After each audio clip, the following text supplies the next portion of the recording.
बच्चों, पुनः आपका हमारे चैनल आइडियल देव क्लासेस में स्वागत है। बच्चों, आज हम आपके लिए एडगेट अभ्यास पुस्तिका लेके आए हैं जो कक्षा 7वीं के लिए। और इस एडगेट अभ्यास पुस्तिका के अंतर्गत आज हम विषय विज्ञान आपको बताएंगे। तो बच्चों, आप ये भी ध्यान रखेंगे, इस एडगेट अभ्यास पुस्तिका में जो प्रश्न दिए गए हैं, जो अध्याय दिए गए हैं, इन्हीं अध्याय से आपकी वार्षिक परीक्षा में प्रश्न पूछे जाएंगे। क्योंकि पिछले वर्ष 2021-22 में भी इसी एडगेट अभ्यास पुस्तिका से वार्षिक परीक्षा में प्रश्न पूछे गए थे।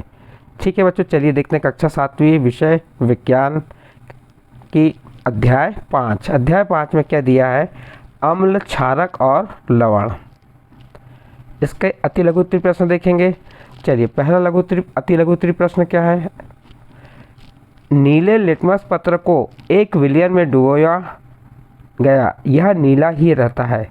लिटमस पत्र में कोई रंग परिवर्तन ना होने का क्या कारण है?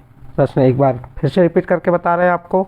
नीले लिटमस पत्र को एक विलयन में डुबोया गया, यह नीला ही रहता है।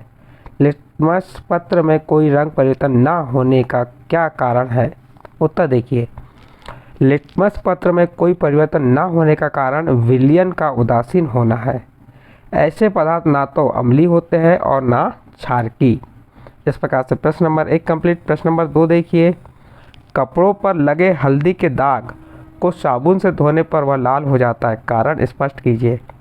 देखिए, इसका उत्तर आप अपनी पाठ्य पुस्तक के पृष्ठ क्रमांक 54 में खोज सकते हैं। यदि वहाँ नहीं मिल रहा तो आप यहाँ पे देखिए, हमने इसका उत्तर बना के बताएं। छोटा सा उत्तर है, कपड़ों पर लगे हल्दी के दाग को साबुन से धोने पर वह लाल हो जाता है, क्योंकि साबुन का विलयन क्षारकी होता है।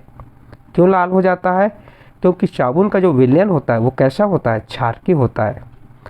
इस प्रकार से प्रश्न नंबर 2 कंप्लीट। इसके बाद प्रश्न नंबर 3 देखिए, वह स्रोत का नाम बताइए जिसमें लिटमस विलयन को प्राप्त किया जाता है। इस विलयन का क्या उपयोग है? देखिए उत्तर, लिटमस विलयन लाइकेनों से प्राप्त किया जाता है। देखो, लिटमस विलयन को प्राप्त कहाँ से किया जाता है? तो लिटमस विलयन लाइकेनों से प्राप्त किया जाता है। इस विलयन का सूचक के रूप में उपयोग किया जाता है। और क्या प्रश्न कहा था? विलयन का क्या उपयोग है? तो इसका उपयोग किसके लिए किया जाता है? सूचक के लिए। किस विलयन का? लिटमस विलयन का। इस प्रकार से प्रश्न नंबर 3 कंप्लीट। प्रश्न नंबर 4 देखिए, अति अम्लता से पीड़ित होने पर प्रति अम्ल की गोली क्यों दी जाती है? उत्तर देखिए, प्रति अम्ल की गोली क्षारीय प्रकृति की होती है, जो अम्ल से क्रिया कर लवण बनाती है, और उदासीनीकरण की अभिक्रिया होती है, जिसके कारण अम्लता में राहत मिलती है। नेक्स्ट अगला प्रश्न देखते हैं। प्रश्न नंबर 5 है, और कैसा प्रश्न है? ये लघु उत्तरीय प्रश्न है। चलिए पढ़ते हैं इसे।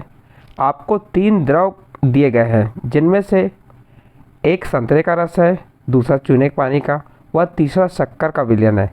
आप हल्दी को सूचक के रूप में उपयोग करके उनकी प्रकृति का निर्धारण कैसे करेंगे? सबसे पहले हम संतरे की बात कर लेते हैं। देखिए, नंबर 1 संतरे का रस, ये कैसा? अम्ल है। उसमें हल्दी विलयन को मिलाते हैं तो हमें नीला रंग और अम्ल मिलता है। दूसरा देखिए, चूने का पानी, ये कैसा होता है? क्षारीय होता है, क्षार होता है इसमें। इसमें हल्दी का विलयन जब मिलाते हैं तो ये रंग कैसा देता है? हमें लाल रंग देता है। और इसकी ये भी पूछा प्रकृति का निर्धारण, तो कैसी? क्षार की प्रकृति है। और तीसरा शक्कर का विलयन, इसकी प्रकृति कैसी? उदासीन है। यदि इसमें शक्कर के विलयन में हम हल्दी का विलयन मिलाते हैं तो कोई परिवर्तन नहीं होता, कोई परिवर्तन नहीं होता। ये कैसे हो? जिसमें कोई परिवर्तन नहीं होता तो क्या कहलाता? उदासीन।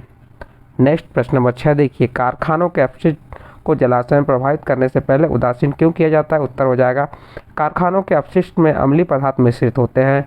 यदि ऐसे अपशिष्ट पदार्थ को सीधे ही जलाशयों या व नदियों में बहने दिया जाए तो मछली और अन्य जलीय जीवों को अम्ल नष्ट कर सकते हैं, इसलिए उदासीन करते हैं।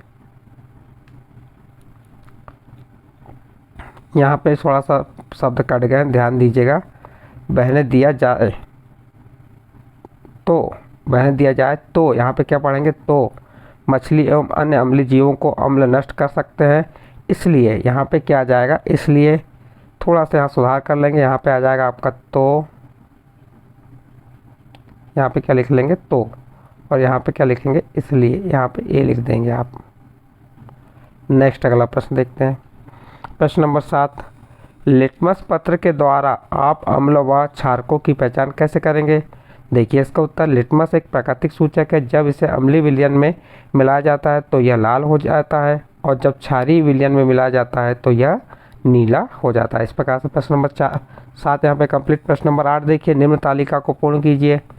यहाँ दिया क्रमांक पदार्थ और पदार्थ में पाए जाने वाले अम्ल और क्षारकों के नाम। नंबर 1 नींबू का रस, कौन सा? साइट्रिक अम्ल पाया जाता है। नंबर 2 साबुन, इसमें सोडियम हाइड्रोक्लोराइड। नंबर 3 दही में लैक्टिक अम्ल। नंबर 4 आंवला में कार्बिक अम्ल, और चूने के पानी में कैल्शियम हाइड्रोक्साइड, और इमली में टार्टरिक अम्ल। तो ये इस प्रकार से जो पदार्थ थे उनके नाम थे, और पदार्थ में पाए जाने वाले अम्ल के नाम आपको या क्षारकों के नाम हमने आपको यहाँ बता दिए।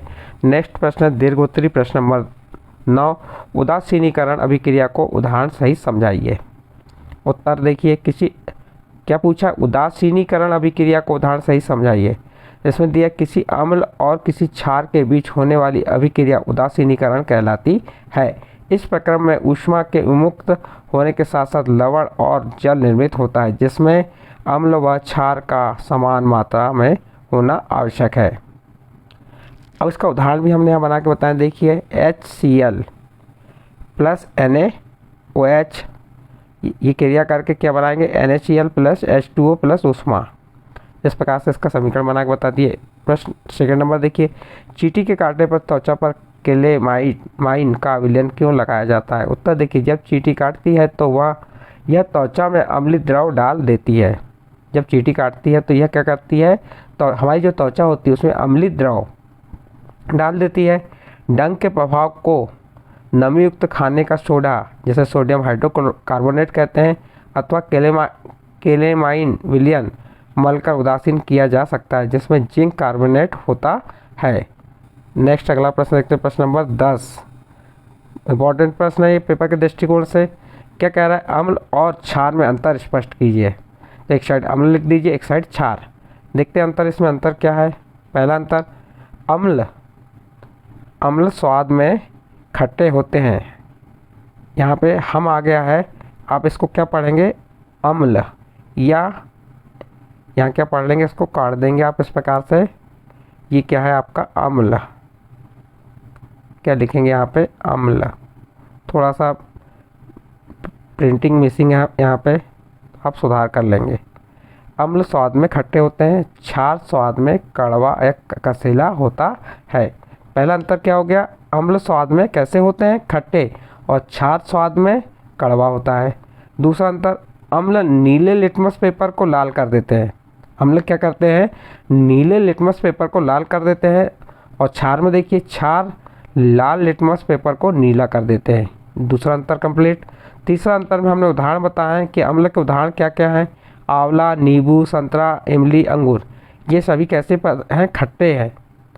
जिनका स्वाद लेंगे तो आपको कैसे लगेंगे? खट्टे। और क्षार क्या है? उदाहरण उसके साबुन, चूने का पानी, डिटर्जेंट, निरमा आदि। तो इस प्रकार से यहाँ अम्ल और क्षार में आपको अंतर हमने बताया। नेक्स्ट इसी का सेकंड नंबर देखिए, गुड़हल के पुष्प द्वारा बने सूचक से आप तालिका में दिए गए पदार्थों की पहचान कैसे करेंगे? देखिए यहाँ पे क्रमांक दिया, पदार्थ दिया, सूचक का पदार्थ पर प्रभाव, गहरा गुलाबी या हरा, पदार्थ का प्रकृति, अम्लीय, क्षारीय या उदासीन। देखिए यहाँ नींबू का रस कैसे करेगा?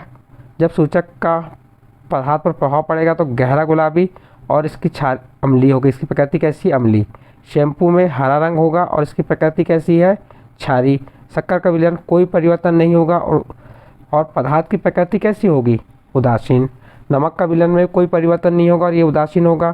फिर पाँचवा नंबर देखिए, चूने का पानी हरा रंग देगा और क्षारीय, सोडा युक्त जल हरा रंग देगा और क्षारीय, नल का जल कोई परिवर्तन नहीं, उदासीन। इस प्रकार से आपका प्रश्न नंबर 10 का पहला और दूसरा प्रश्न कंप्लीट होते हैं। यदि ये अध्याय यदि आपके समझ आया है तो आप हमारे चैनल आइडियल देव क्लासेस सब्सक्राइब कीजिए, लाइक कीजिए एवं अन्य ग्रुप में शेयर जरूर कीजिए।